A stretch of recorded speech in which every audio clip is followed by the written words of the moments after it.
Welcome to One Chemistry. This is 365 Chemistry series. Daily one question for you. Here dimethyl cyclohexane is given. You have to find the compound will give how many number of signal in the proton NMR spectra.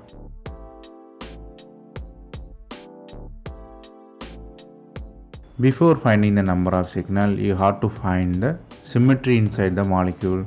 The compound has inversion center, meaning you are meeting the exact molecule on the opposite side. So what happened? The opposite side atoms are magnetically equal and it will produce the same chemical shift. So it will produce only 3 signals. So the concept here you have to learn here is more number of the symmetry, lesser number of the signals in the proton NMR. So the given compound has 3 signals in the proton NMR spectroscopy.